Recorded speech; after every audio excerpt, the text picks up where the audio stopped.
Hello, my name is Matthew Tink. In this presentation, I will discuss how Jewish immigrants in America from 1890 to 1930 experienced their own version of the Fundamentalist Modernist Controversy.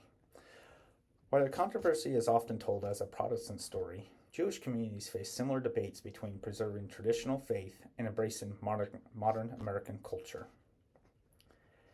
Between 1880 and 1924, more than 2 million Jews immigrated to the United States, primarily from Eastern Europe.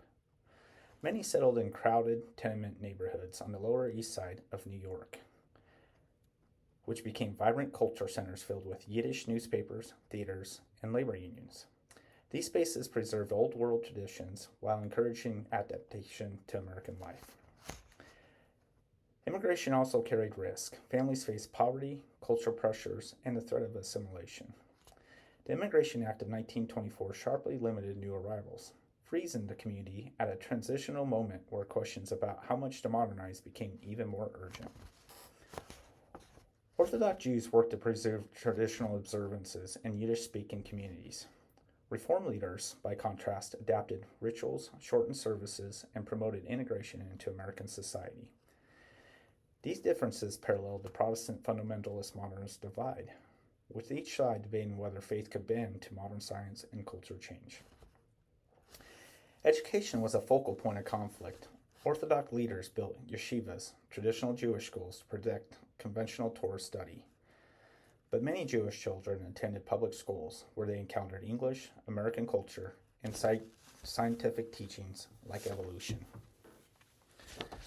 Public schools also pressured immigrant children to abandon Yiddish and Americanize. Parents often worried their children would lose touch with Jewish faith and identity. These tensions with Jewish households closely mirrored Protestant families split by modernist ideas, such as whether evolution should be taught in schools. In this context, Rabbi Mordecai Kaplan emerged as one of the most influential Jewish thinkers in America.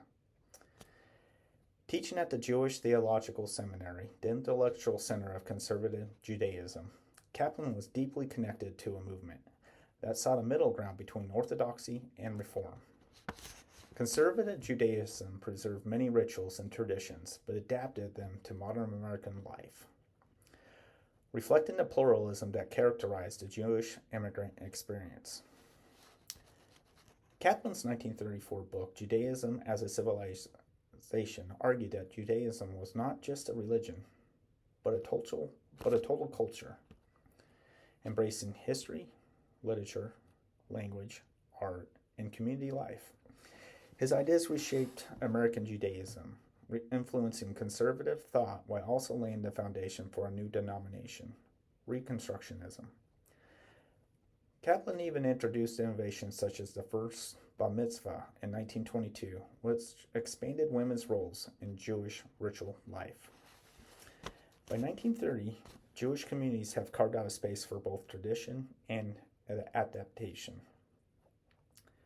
Their debates reflected broader American religious struggles, like how much should faith adjust to a modern, pluralistic society. These discussions extended beyond synagogues. Jewish immigrants also played active roles in labor unions and political activism, showing how religious debates about modernism spilled into economic and cultural life.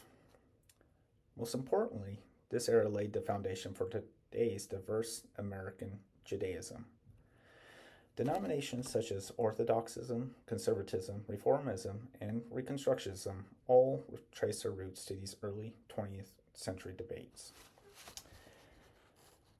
The Jewish immigrant experience during the Fundamentalist Modernist Controversy reveals that tensions between tradition and modernism was not just unique to Protestants.